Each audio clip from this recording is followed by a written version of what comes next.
well, the other quirk is we play these guys back-to-back home games, if you really look at it, but it's a month apart. So we play them at the first of March here, or I'm sorry, of February. I can't even remember the months sometimes. 1st of February. We play them March 1st here as well. Back-to-back home games against Florida. But yeah, it obviously is unique. We haven't played them.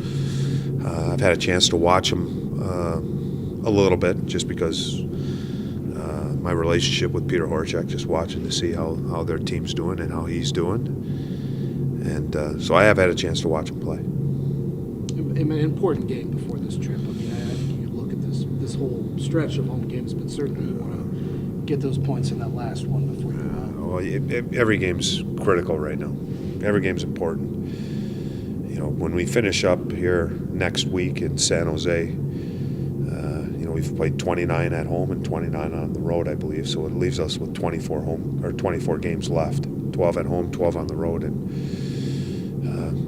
your home games are more important than I shouldn't say more important.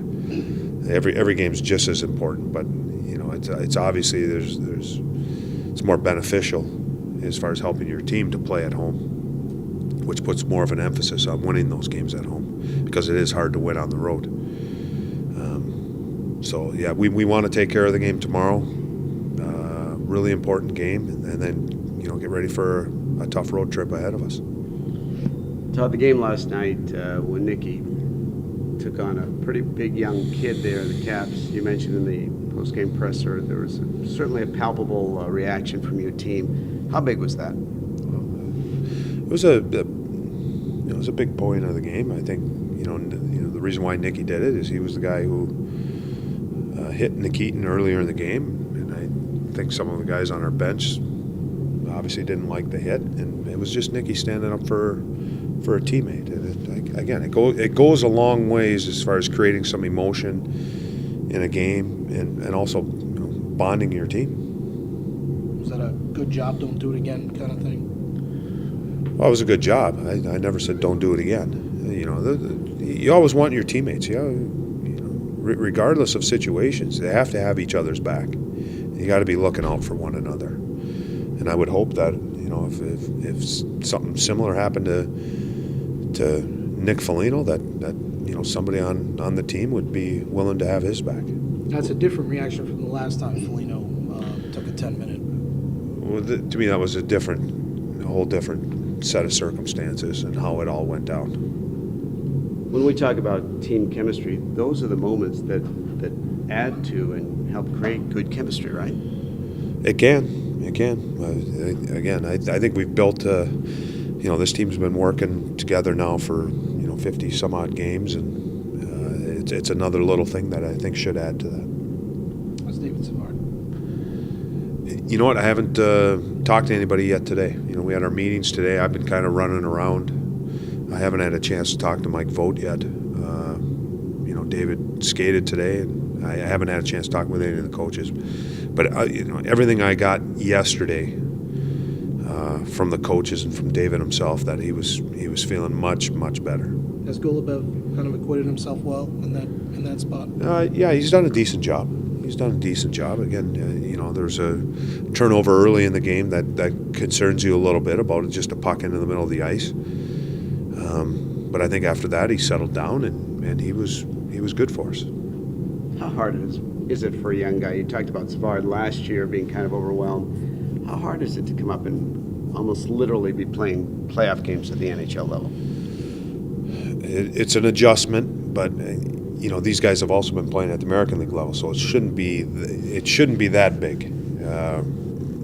Right now, he's had some time. Cody's had some games. To me, a guy like Nathan Horton is a guy that's going to get. There's some catching up there, only because he's missed so much time with the injury, and now again you're thrust right into the fire, and you're playing some important games against some other teams that see the same importance in the games. So the intensity and the speed is there. He would be a guy to me that would probably have a tougher time adjusting than somebody like a guy coming up from the American League. Did he do some catching up last night? Nathan? Nathan looked like he had some jump and some zip in his step, and he had a little fire in his game. And again, I think when you play like that, the other guys on the bench see it, and then some of that emotion or some of that physicality gets into somebody else, and now you got your whole team doing it. So I thought he did a good job, kind of leading by example, playing big and playing powerful. Is that what Derek McKenzie's been doing here the last 5-6 games? This stretch that he's on. Well, he's been finishing and scoring goals, which has been an added plus. But the energy and the speed and the physicality, to me, it's tough to say 3 years that I've been here, my 2.5 or whatever, how many games I've coached. You can count on that from Derek every night, and that's the one thing he does for this team on an every night basis. When he's fully healthy, which he seems to be right now, is that what you see? Maybe that added benefit of the finishing and the. Well, even when he's hurt, he still tries to bring it. He doesn't change the way he plays based on how he's feeling. Because I know, last year especially, he was in a lot of pain. He was dealing with a lot of little injuries and things that were affecting him, but it didn't change at least his intentions in how he wanted to play the game. Is that fourth line? You look at Derek. He's your most experienced guy. You've got Mark, who's probably one of your smartest players, and then whoever's in that right wing role. Having those two, Derek and Mark, does it kind of let that third guy? I mean, does it all kind of mesh? That fourth line's been a strength of this team, I think, maybe since early last season. Fourth line has been pretty consistent. It doesn't really seem who you can go back with Jared Bowl last year, and Colton Gillies was there. But to me, they got to have the right attitudes, the right mentality for it. Because if you don't embrace that role and are accepting of the minutes, then you aren't going to have any effect in the game. You aren't going to have the impact that these guys have. And the one thing is these guys have accepted the role. They accept the minutes. They accept the time when their line gets passed over as far as shifts, and then they go out and do it when they're called upon. And to me, that's what you want from all your players, not just those guys in that role, but accepting and knowing that it's not my time, or at least I'm not called upon right now. But when I do get called upon, I'm going to be ready to go. Todd, you mentioned about protecting third period leads last night. It's been so good for so long. There've been a couple of hiccups. Is that a mental thing? Is that something practice can take care of, or what goes into protecting leads in the third period, especially down the stretch here? It's going to be our attitude, just going into it and going into the third period, confidence. But I think we've stepped off. And not even necessarily, third period. I think even in the Carolina game previous to the third period, our game, we stepped off the gas a little bit. So it's a comfort level, but it's that mentality, and I think that maturing as a group, that this is how we need to play, and it's got to be 60 minutes. The Panthers tomorrow, what kind of matchups do they pose? What are the matchups that you're going to have to really focus on and make sure that you're keying in on? For me, it's just the work ethic part of it.